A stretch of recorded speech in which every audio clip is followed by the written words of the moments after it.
Hello one and all, and welcome to Behind the Glass, your weekly automotive podcast hosted by two rather uninformed enthusiasts. No. I'm Sam from the YouTube channel Seen Through Glass. I'm Tony from Gravelwood Car Sales. And you can watch us each week. We hope you enjoy the episode. I'm saying this in a celebratory way, but also with a few tears in my eye.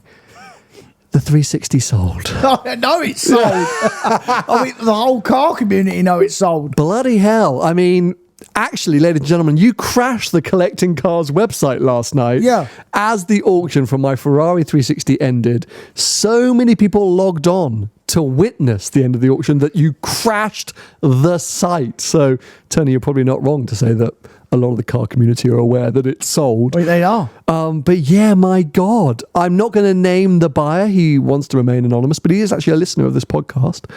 Paid top dollar for my car. What an absolute hero. An absolute congratulations to him. And actually, I have mobbed that car, mate, and gone in on it several times. And actually nearly died in it once. But he has bought a really lovely example of a 360 Modena. And that's partly credit to you because you maintained it. Is it prestidiously? Prestidiously. Yeah. That's it. You actually got me a little bit emotional then. No! I was like, Tony, you're saying nice things about the 360. I'm like, I'm getting really teary-eyed, but... Yeah, it's still a pile of shit. It's a nice Somebody else's pile of shit now. So, just to recap, in case you missed last week's episode, which I don't think, you regular listeners would have, because it was very, we got great listener numbers last week, Tony. Oh, yeah. The car went up at Collecting Cars. Sort of auction started slow-ish, kind of got up to like the mid-40s by midweek, and then it kind of stalled out. And then at some point, I think it was Wednesday or Thursday, I got a text from the Collecting Cars team saying, big bid has just come in. Go check it out. So I opened the page and I was like, 70 grand? I was like, hello. Like, I knew it was worth that. Wasn't sure anyone else would think so. Yeah. And they were like, we're just checking it out because it had jumped from, I think, 47 and a half. Then a bid came in from 65, and then that same bidder then bid himself up to 70k, and they were like, that's a little unusual, so we're just going to check it out. And also, it's a big leap. Like, bear with us. And I was like, oh, please don't be a hoax, because like I'm really excited now. Please don't be Tony. Yeah. Can you imagine if it was me? Oh, you idiot! No one's paying this much. But no, they said, look, it all seems legit. And actually, the guy then DM'd me on Instagram a few days later, and I was just like, look, I keep my fingers crossed for you. But he was like, look, just so you know, it was just fully intentional. Essentially, his tactic, as far as I understood it, was, I really want the car, and I kind of just want to end things early. Like, I want to bid it sort of strongly enough that everyone else is going to go, I'm out, fine, like, let's just watch it go, like, good on that guy. Mm-hmm. So I think his initial bid was the 65k, and then he kind of got a bit nervous and thought, ooh, maybe that's not going to be enough to really, like, warn people off or ward people off, so I'll go 70. And good on him, because I actually got 2 emails post that from people saying that their max bids were going to be 60. Well, one was 64 and one was 65k. So he wouldn't have bought it. Or if he left it at 65, it could have got a bit juicy at the end, but he made the right tactic for him, and he wanted the car because apparently he's watched a lot of the adventures, he's listened to the podcast, he felt attached to the car, understood it's maybe, well, he got the sentimental value for him, the sentimental value for him. So I think, let's be honest, he has paid top dollar. I paid top dollar for that car 6 years ago. He's paid top dollar, but he's very happy to have done so. Yeah. And I'm ecstatic that he's done so. And I'm glad he feels like some sort of attachment to it, because I've been in it and never felt attached to it. I mean, I thought it was going to fall apart. Hey, don't say that. Don't say that. No, honestly, it is like I just said, it's a really, really lovely example, and I'm pleased. It's obviously gone to a good home. Yeah, all jokes aside, for me, it was literally the best scenario, because I know that car is going to be cherished and loved and continue to be driven the way that I've driven it. It's going to be taken on adventures. The owner's got plans to take it to different places. Oh, totally going to use it. Also means that I can stay in touch with them in case I regret the decision and want to buy it back. I'm obviously going to have to pay even top dollar at that point. He's really got me over the barrel at that stage. Done you in. Yeah, he maybe that's his tactic. Maybe he knew Sam's going to regret this and want it back at some point, so I'll make sure he has to pay loads. But no, see, it makes the whole situation actually dreamier than I could have ever imagined. So I'm super, super happy. I think the car will be handed over later this week. For all of those conspiracy theorists, I don't know why I did this, but during the week, I really allowed myself to get into the dark corners of the web, reading forums and comment threads about the That's car unlike and you. the list. I never do this. No. But a few people had sent me links and I ended up on a Piston Heads thread and I left up on some Twitter thread, and even the comments on the listing of collecting cars. Oh, the internet just annoys me sometimes. Like, It's vile. everyone was like, he's being paid by collecting cars. They're bidding up on purpose. Like, oh, he's scamming people. It clearly needs a new clutch and he can't afford it. So that's why he's selling it. And he's going to pretend like it doesn't need one. And the best one I saw was I thought this was Forever Car. Clearly, YouTubers will do anything just for a few views. We've had it. Wait a minute. 6 years, 30,000 miles, driven it, part of the Mille Mille tribute, driven it all across Europe into Africa. I mean, I bet you spent 40 grand maintaining it. and literally, I have always said there is only one reason why I would ever sell the 360. And in last week's podcast, I clarified that is my intention, to replace it at some point with a Challenge Stradale. Like, that just, you can see it pushed a button, didn't it? That comment, I was just like, oh, come on. Like, Leave me if alone. there is one car that has not followed the cliched YouTuber, pattern. Yeah. Surely it's that car. Like, I will admit I've done cliched YouTuber things in my life, and heck, I am a YouTuber, so I'm not A saint. yeah, I'm not saying. But surely that's the one car that has had a bit of a different vibe to it. So anyway, look, long story short, let's not get caught up on the negativity.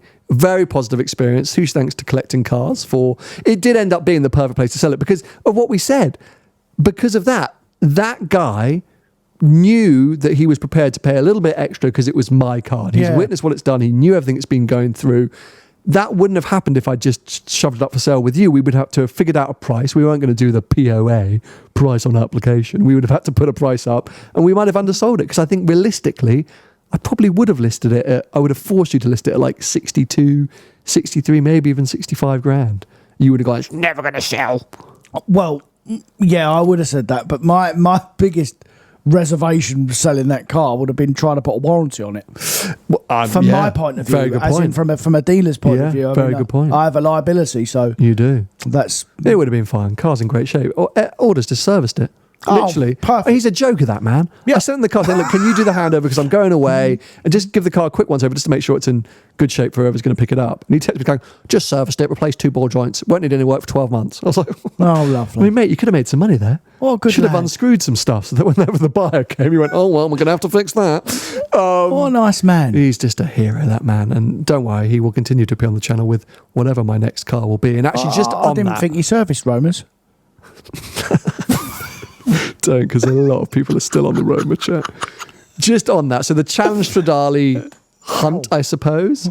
There is a Challenge Stradale coming up on Collecting Cars in like a few weeks. Well, I guess watch this space. My big thing is, right-hand drive cars, they feel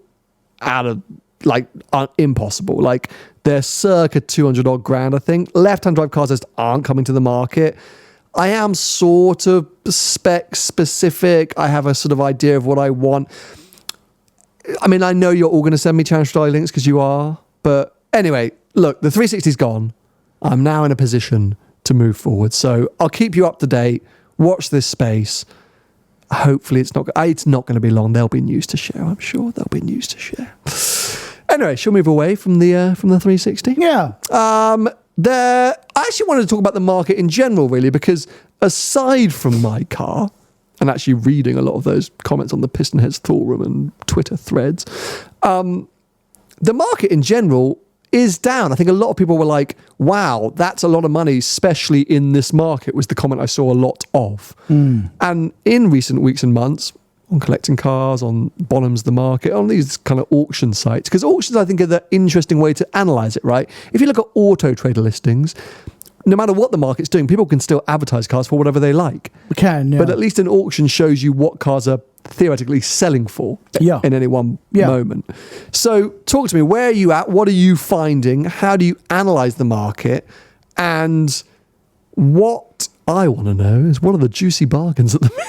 Well, long story short, in general, it's hard at the moment, mate. But I think it's hard in a lot of industries, not just our industry. It's just genuinely hard. What makes it worse is that this quarter of the year is historically not very good anyway. But hold on a sec, I'm going to flip reverse this on you. Yeah. Because you're talking as a seller and as a dealer. Yeah. Let's think of it as a buyer. But I am a buyer. Ah, yes, fair enough. I buy more cars than anyone. Yes, that's a very good point. Okay, so is it tough on a buyers? Because I see this as the land of opportunity.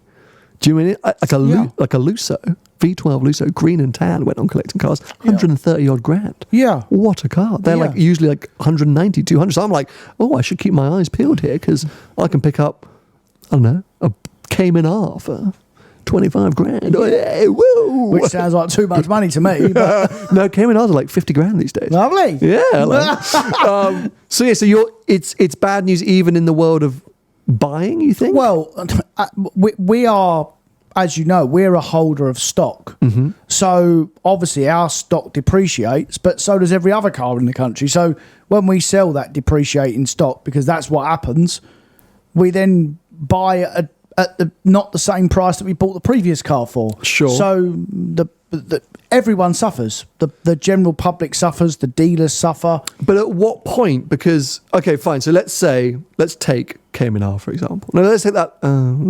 Okay, let's just take a car, for example. A car? Let's think of a car that's like represents a bargain. Like, let's say you bought a Cayman GT4, 718 generation, for 60 grand, 50 grand? 60 no grand? chance. Okay. 718 GT4s. Help me out here. They're still 80. Fine. Okay. Retail. Fine. Yeah. So let's say you somehow get one for 75. Someone wants a quick fire sale. Lovely. No one's paying attention. You're in on an auction. Boom. 75 grand. Well done. Good for them, right? So Good it's for not them. all a disaster. There are actually opportunities out there. Yeah. And what we always find as well is that people, when the market starts to deteriorate, there's still people out there, but they watch a lot more than they actually do. So they just watch the market and they see if the car's going to keep getting reduced. So in years gone by, the public have had the power, obviously. And then we had the power as dealers when there was a shortage of cars because we had the product and there was more punters than there were cars. So the cars went up. Now it's gone back the other way around again. So the punter has the power again. And 99% of the time in our industry, the punter does have the power because there's more cars than there are people. But that's the same with everything that, it's the same with clothes. It's the same with food. It's the same. When there's a shortage of something, the prices go up. When there's not a shortage, they come down. So, again, I'm selfishly asking you these questions. What are the bargains that you're seeing? What have you seen rapidly fall in the last 3 or 4 months? What Range Rovers. Big new Range Rovers? All of them, mate. Really? Yeah. There's another reason for that, which we're actually probably it's a little bit of a topic today. We'll talk about that later. But Range Rovers have taken a huge kick in, and 911s. Interesting. Yeah, 992s. Okay, so let's go to the Range Rovers first. So the big new Range Rovers, when they first came out, they seemed to all go straight onto the used market for 30 or 40 grand over list. Oh, mate. This was last year or even we had couple of the early cars and we got 45 grand over for one and 50 grand over list for the other one. Unbelievable. Yeah. And there were just tons of them on the market all the time, right? Well, there wasn't when we had our ones, but then it's a very small window. And it's the same with the sports when they first come out as well. A mass-produced car, there's a really tiny window where you can make a little bit of money. And then the bottom falls out of them. Mm-hmm. Same with that new M2 that I had. Sure. I had a very, very early car. I made a little bit of money on, not loads, but I made a little bit of money on them. Now bottoms fall out of them. So big Range Rovers are now under list? Yeah. I mean, because the waiting times is still, I think, 18 months odd if you're ordering a new Range Rover. I might have misquoted that, by the way, so feel free to fact check me. But I think if you're going to go into a dealer and order a brand new big Range Rover now, let's say at least a year. I think it's a year. Let's say at least a year. Yeah. So if you're impatient, can you go and buy a relatively low mileage used example for under list, or are you still paying over list price? Well, probably as a consumer, they might be list or a little bit over, but as a dealer, we have a margin. Sure. So, you know, I have this conversation with people every day about, you know, I've seen them on the internet. I've got a brand new. I literally had a guy call me Thursday last week and said, I've got a brand new Range Rover Sport, 400e hybrid thing. It's coming in about 3 weeks. Do you want it? I said, well, do you want to lose any money on it?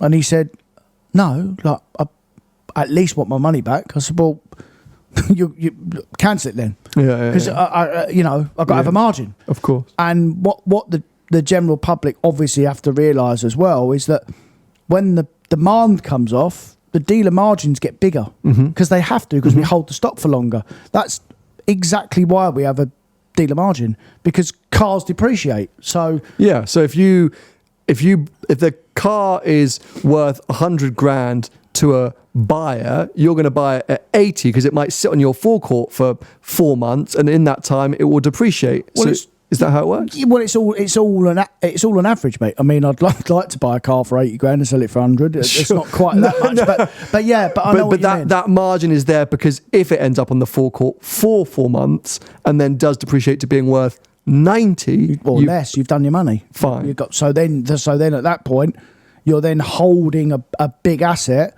that's then minus. It's in the other way around, because you're losing money. You're losing money because, as well, going to a little bit deeper, obviously, most dealers have money costs, and even if you use your own money, there's still a cost to that money that you're using. So most dealers have what we call unit stocking, so stocking facilities. So we pay a daily charge for the money that we're using.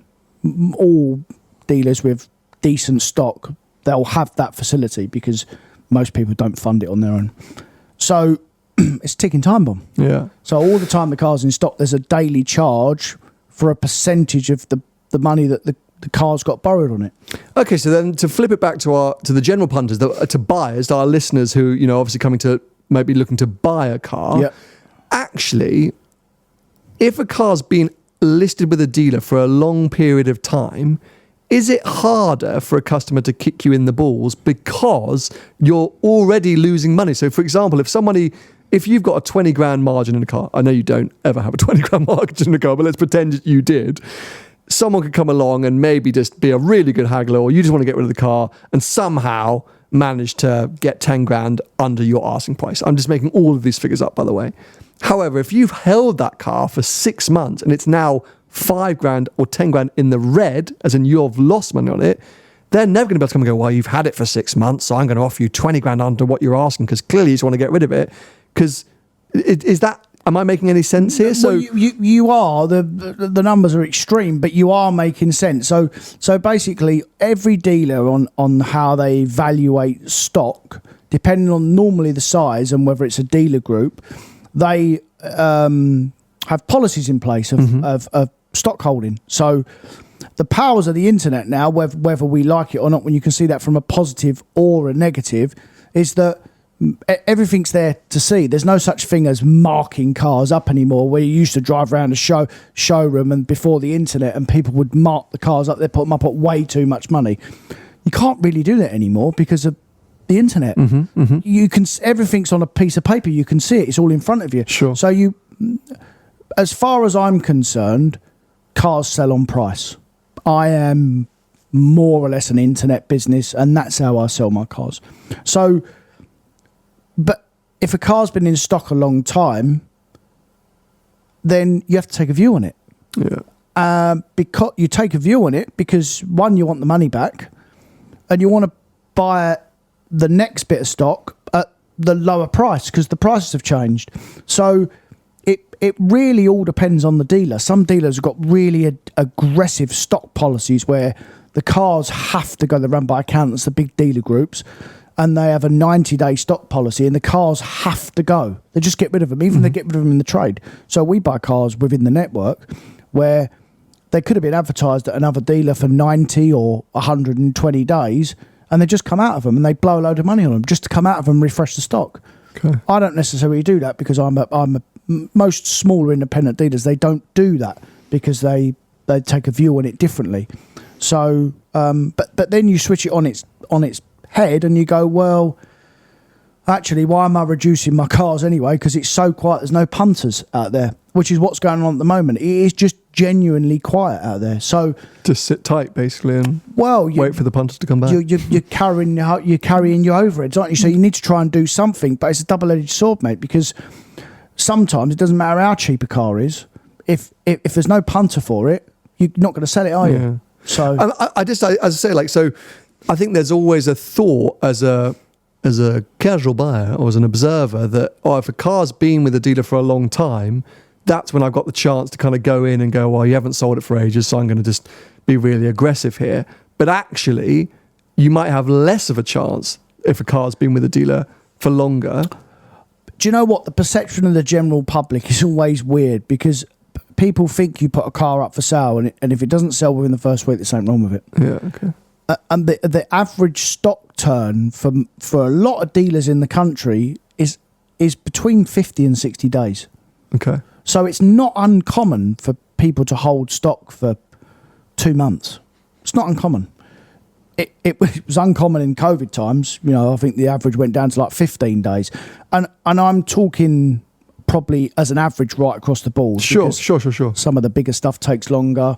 And as well, if you put a car up for sale and there's a punter, you only want one bloke, and there's a punter for that particular car, you're going to sell it. Yeah. But if you've just got a generic car, a normal Fiesta, and there's millions of them, but there ain't millions of people, you're not going to sell it, are you? Sure. So that's basically how it works. Okay, well, write that stuff down, everyone. Let's go back to the cars. Do a whole episode on this. Flipping hell. No, because what I think is so fascinating is obviously you have a insane insight in the way that you run your businesses. I think no one has a real understanding of or an appreciation of. As a potential, as a punter, as you say, as a punter, yeah. The way I analyse things is completely different to the actual reality of them. And I think there's often a lot of misconceptions or myths or presumptions about the market. As you say, sale or return cars at high list price. Well, that must be what they're worth, or what a car's advertised, and then what actually it owes the dealer or the seller. Yeah. But then also, I say, I always had it in my mind of, oh, well, if a car's been up for sale with a dealer for a long period of time, then I've got a much better chance of going in and offering them very low money because they're going to be desperate to want to sell it. It's up to the dealer. Of course. It's up to the individual. But as you've just explained as well, there's a sort of sliding scale going on there. So actually, anyway, long story short, it's not always as it seems. No. When it comes to, our different points of view. But, big Range Rovers, theoretically to an average punter, somewhere near list price now rather than big overs. Yeah. 992s, all 992, 911s you think of? Yeah, definitely the S's. Turbo S's are down at what? 130 or for a heavily used car, yeah. Yeah, I mean there's 180 of them on the market. Wow. So I mean that's a lot of Turbo S's. I mean some of them are up at 200 grand still, So there has to be an adjustment. So GT4 RS's? They've all come off, mate. GT4 RS's have really... Our cars have come off. Not our cars. Yep. Our cars have gone up. Do you know what hasn't really come off? Pistas. 488 Pistas. They're still 300 grandish. They are softening. 296s are having a bath. Yeah, 296s are really in trouble. Yeah, they're having a bath. But Pistas are fairly... 488s. Sure. They're okay. Okay. F8s have had a bit of a bath. Any mid-level stuff? Anything that sort of... I mean... all of it. All of it. All of it. My M3 Touring's had a bath. Okay, interesting. Yeah, M3 Tourings. big bath. Okay. Sorry about that. Yeah, a really deep one. And just for any non-Cockney listeners, having a bath means... big depreciation. There we go, thank you. Yeah. We do have some international listeners. Oh, sorry. Just to clarify them, I obviously understood what having a bath meant. Yeah, you didn't until you knew me. Yeah. You didn't even know what a monkey was. I still don't. 500 quid. Thank you. Well, look, one of the reasons you hinted at, which is what I really want to get into, for the big Range Rover coming down, is insurance. Yeah. Now, I was kind of fuming because my insurance renewal came through a couple of weeks ago, and not only had it gone up by, I don't know, like 1,500 quid, but it meant to insure the 360 and the GT3, it was going to be like, I think nearly $7,000. Like something, and just to clarify, that is insanely expensive for those two cars. Yeah. Historically, in my head, and clearly not correctly, because it was only a 1,500 quid increase, I'm used to paying like, I would say $3,500 to insure my cars in central London. That always felt like a lot, but that's kind of what I was kind of used to with. Well, I mean, from the cars that I've had over the years, that is a lot, mate. Yeah. From what I've seen, I mean... I do live in central London, Tony. Yeah, I mean, I live in London as well. No, I same. live in very central London, Well, Tony. you live in Surrey. Central London in Surrey. Tony's favourite thing to wind me up about. So I was always aware that I was firstly paying for a top dollar insurer, but that's because also what I do here, they also protected me in other ways. So I was paying a lot, but then suddenly this felt like basically double in my head. So I went on this big fuming rage, found out firstly I was with the wrong insurer and I could save at least half if I shopped around. But no matter what, insurance had just absolutely spiked. And so because of this, I did some research. And it turns out in 2023, car insurance went up an astonishing 58% over the last 12 months. The average cost of a comprehensive car insurance policy is now £1,000, just under 924, an increase of £338 over the last year.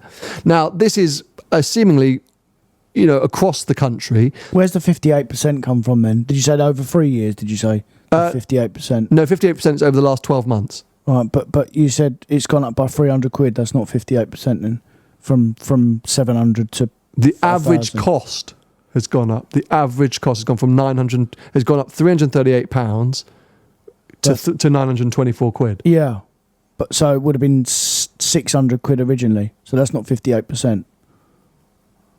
What? 600 quid originally, gone up by 338. So it's an increase. Sorry. Yeah, it is. Yes, sorry. It's the 50%. Bloody hell, now I'm worried about everything you just said. Let's edit it out. No, it is. Yeah, sorry, that's me. Yeah. Flip it. That's unlike me. So apparently, men have been hit the hardest. It's a change for 2023. Young drivers actually hit even harder. Drivers aged 18 paid nearly $3,000 on average, more than triple the national average. It's also an 89% increase on the previous year. Wow. So I nearly marched on Parliament as a sort of campaign that this is a big... On your own? Con. Yeah, basically. And then I thought, hold on a sec, no, let's talk about it on the podcast.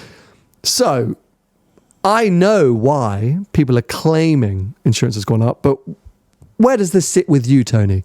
Were you aware of this? What are your thoughts on it? Do you have any reasons as to why you think it might have happened? Well, overall, by the way, my insurance has gone down over the last year. Who are you with?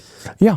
So who are you with? Let's give them some plugs. Come on, I want to join up. My business insurance has gone down. Okay, I've had to add some extra security and I've got some different stipulations to add to my old ones, but it has actually gone down considerably as well. Bloody as hell. In not a few hundred.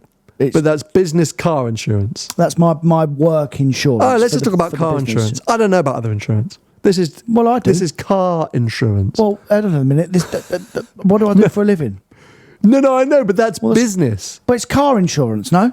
That's what I said. I sell cars. Business car insurance. Yeah. Yeah. Okay, fine. You said no, it's business insurance. Well, yeah, it is business insurance, but it's business car insurance. Yeah. That's what I mean. I didn't think I'd have to say business car insurance. Insuring you to drive a car. Yes. Okay, fine. I thought it was insuring your business because, of course, you can have separate business. It's all on it. It's all in one, mate. You get tailored insurance. Okay. What about your personal car insurance? I got a little bit. I got a bit of a confession because historically, over the last few years, my insurance was horrendously cheap, to the point where I thought, flipping hell, how can it be that cheap? Something's not right. Yeah. And my personal insurance was due for renewal in July. I get a letter in June. It says, Mr. Dennard, due to circumstances and a change of policy within the insurance group, we are not going to reinsure you, so you've got to get new insurance. Because what they've done is, mate, they've taken a valuation of their supercar sector, realised that they were way too cheap, and just completely cut the market. So we're not doing that market anymore because our Fair enough. So we were totally screwing it up. Yeah. So then I had to have a shop around. Okay. Which I did. Sure. And I've got. So you've had to go up. You've had to. So it has gone up. Okay. But not life changing. I mean, I managed to. You're not getting ripped off like I was. No, but it has, I'm still not getting ripped off now. To be fair, I'm with Admiral now. Fair. Toot. Yeah, and that it was more expensive, but it's still, I consider, like, reasonable, not unreasonable. You know, like, just I'm not paying that. You know what I mean? Which was mine. Yeah, has been mine for the last 5 years.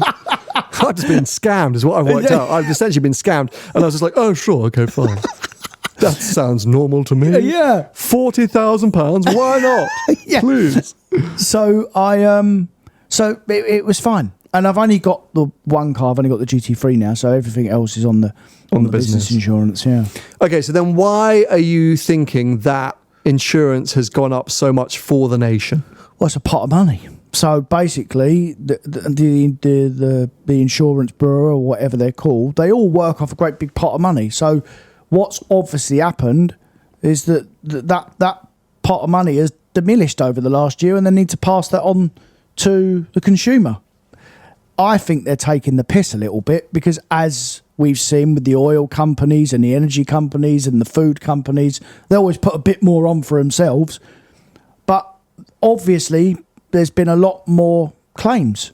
And when we talk about Range Rovers, I mean, there are many insurance companies in London. If you live in London, or you have a BR postcode or a Surrey postcode, forget insuring a Range Rover. Or if you are going to get insured, it's many thousands of pounds. Yeah, I know many people who've had insurance simply refused for a new Range Rover in Central London because they're stolen so regularly. All the while. And actually, generic car crime, I think in London, but also city centres in the UK and I guess Europe, has increased so much. And we see it across social media a lot at the moment, of cars being stolen, trackers being deactivated, all these kind of things, car vandalism.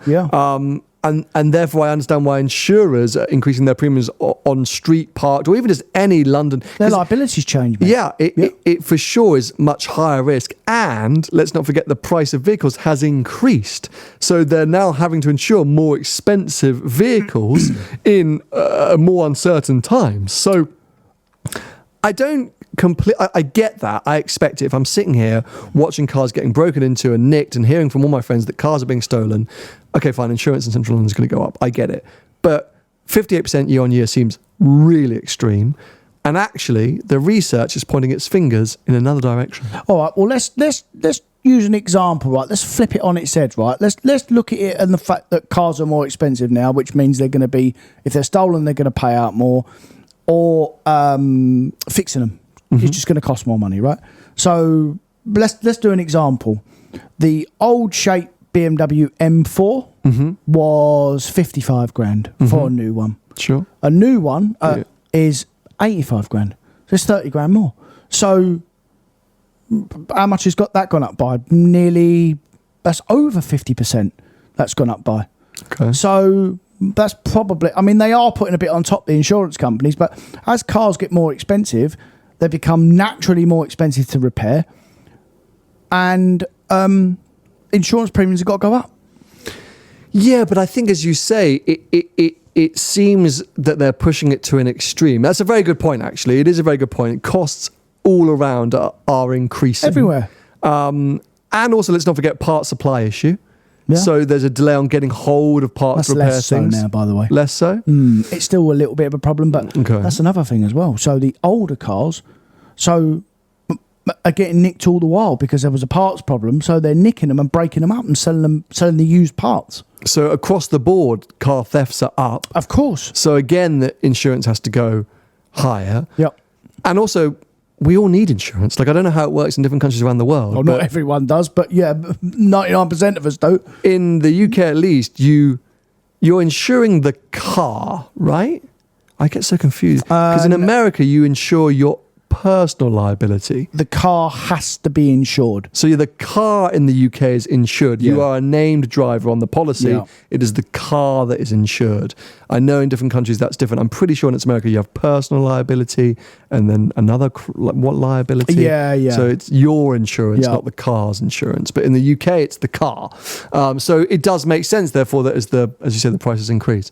However, here we go. This is a bit of research. This was on confused.com. There was another stat? Yeah, another article in the Independent, actually, which cited... this is the same. It's the same research. So, confused.com. Let me see. Price rises. Insurance, where was the thing? Where is it? Why has car insurance gone up? There are several reasons why car insurance prices have gone up so much recently. Firstly, the continued rise of electric vehicles means an increase in expensive technological advanced cars. SMMT reports that registrations for battery EVs have increased by almost 36% compared to last year. And with some manufacturers stating that they're only going to make EVs in the future, this will likely continue to rise, despite the Prime Minister's announcement on ban of selling new and petrol diesel cars will be delayed. These EVs come with, firstly, a higher price tag and enhanced technology, so cost more to repair after an accident. Also, the supply chain is still feeling the effects of the pandemic, so there are often delays and backlogs for EV repairs. The expense of EVs has led many drivers to turn to second-hand cars. Because of this, they're keeping their value longer. Debatable. This means more expensive claims for the insurers if the car is written off or stolen. This pushes up insurance costs for other drivers.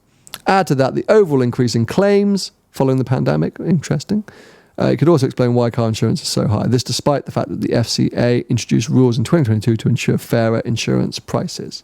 And I think the biggest problem with EVs as well is no bugger fixes them. Well, yeah, so my neighbour was complaining about this. My lovely neighbour with her MG said that because with the Abarth loan I had in, she was asking me some questions, and I said, it's so great, but it's 40 grand, it's kind of expensive, and blah blah. She goes, well, the thing is, her car wasn't the MG, but it was so expensive to insure. And you told me a similar story before, and she said it was at 3 times the price of her previous Civic that she had. Yeah, I literally called you up last week and told you a brief story about someone I know that runs a Tesla, bought it brand new last year.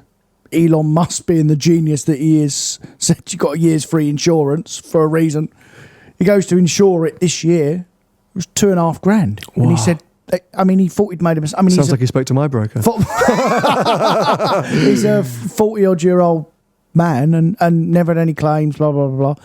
So he thought, this can't be right. I haven't done anything wrong. So he punched a normal combustion car. I think it was a Porsche. Sure. Plugged in. 600 quid. Wow. So it's literally because of the Tesla, because no one fixes them. They're really expensive to repair. Crash damage ones, obviously. Yeah. And they're expensive to replace. It's very interesting. We'd love to know in the comment section below, what have you found? Has your insurance gone through the roof? Have you had any insane quotes like I've had for renewing your insurance? Have you had to sell your car because of the insurance? Because I think this is what's going to be happening. I think we've seen it with the Range Rovers. You mentioned it. Huge. People are taking delivery of their cars or ordering them, calling up the insurance, and the insurance goes, "We're not going to." Well, mate, even worse than that, people that own Range Rovers. I can't tell you how many calls I've had over the last 3 or 4 months, and a lot of the dealers that may listen will verify this. The amount of Range Rover customers that currently own cars insured, their insurance companies won't renew the insurance, so they're having to sell them, which is the big reason why they've depreciated so much. Yeah. Because there's a glut of them come on the market. The market gets flooded with cars that people can't insure. It's such a seismic issue because, as I say, with cost of living crisis, but if you're going to have a car, you have to insure it. Yeah. And as the push goes to have cleaner, greener cars, hybrids, newer technology, EVs, or I think that article was wrong by saying used values are increasing, but in general, It's probably like written a year ago. if the it's a very new article. No. If the insurance is going to add to our cost, people are going to have to step away from cars more and more. You know, it's an added cost that so many people aren't going to be able to afford if they're increasing this much, and that's going to get into your favourite topic, the economy. That's going to affect things pretty hard then if people aren't able to move around. Well, that's another episode. Get to work. Flipping hell. I mean, I just got to rab on for an hour about that. That's when we'll get our local MP to join us. Yes, get him in. But I genuinely think this is a con, and I think I can understand some of the logic. Now we've talked through it. Okay, fine. I realise that prices are going to have to increase somewhat. Of course. And you're right. Shop around is the key thing. There are still some sensible insurers out there offering reasonable-ish prices, but for everyone, it's another significant increase into the cost of living that I just think is, well, a little bit taking advantage of the consumer. But by the way, we are having a little bit of a downturn. The whole country's having a bit of a downturn at the moment. And if we were all having it off and all earning loads of money, this would never be a problem. Sure. It's like when you got one problem, you always end up having 10 because everything comes at once, right? Of course. So things will get better because the world will live in a different world again. So we won't be talking about this in 6 months' time because I hope not. Well, it might be a bit longer than 6 months, but in general, everyone is feeling the squeeze, aren't they? Sure. Across the board, if it's insurance one week, it's food the next, it's clothes the week after, then it's fuel, then it's I've lost my job, and there's always something. And it's interest rates, my mortgage has gone up. Everything is doom and gloom at the moment, but. Trust me, mate, this happens every 10 or 15 years. We've had a lovely run. We're now suffering a bit, but it always comes back. And there's always things to look forward to, like our live events in Australia, which are just a few weeks away. I might emigrate there, go live there. Oh, my God. Hey, I talked to a guy who's doing that. What? Listener of the podcast, he's moving to Sunshine Coast. What's the economy like there? Well, apparently his school fees are freaking half what they were here. Really? Yeah, private school. Yeah, if I'll tell you the fees afterwards, you'll be moving to Australia in a heartbeat. That's everything safe for me. Literally, I'm safe. done. But yes, there's just around the corner. Just jokes aside for a second. If you are an insurance company and you genuinely want to put yourself forward because you think you can offer our listeners, I don't know what, good rates or reasonable rates or fair rates, do get in touch because we are keen, actually. I mean, Tony mentioned Admiral. Yeah. I'm actually looking at Admiral as well. There was another one who got recommended me to the other day. I don't know, but we are keen to try and push people in the right direction. But I went compare the market. Yeah. I chucked it in. Admiral was one of the most competitive for me. And there was another one that I hadn't heard of. Anyway, so... Or if you're one of the big CEOs for one of the big insurance companies, you want a headline sponsor, you are more than welcome. Oh, well, yeah, that, of course. Oh, yeah, if you want to chuck us a load of money, then I'll happily pay my $7,000 renewal. That's easy peasy. But like I said, we're off to Australia any second now. We've got a live event this Sunday. Those of you coming to Australia, just a reminder, or not coming to Australia, coming to our events in Australia, just a reminder, you do not need a ticket for the cars and coffee element of our events. You can just rock up. Turn up unannounced. We'd love to see you. We'd love to meet you. You only need a ticket if you want to join us inside for these podcast recordings, like our traditional live events. Yeah. And I think it's only Perth where there are tickets available now, I think. But please still come along. Come and say hi. We want to make as much noise as possible. We've got some amazing things lined up for our trip there. Twiggy is now just woken up from her bed under the table and is sniffing Jackson on Tony's legs, I'm sure. But we're going to wrap things up there. So yeah, let us know. Car insurance. We really want to hear from you. What's been going on with you and car insurance quotes. In the meantime, if you want to keep up with what Tony's getting up to, he's at Tony Grolwood Car Sales on most social media platforms. I'm at Seen Through Glass. We'll be back with you next week with our live episode from Podium, and then you'll be joining us for our big adventure down under. See you soon.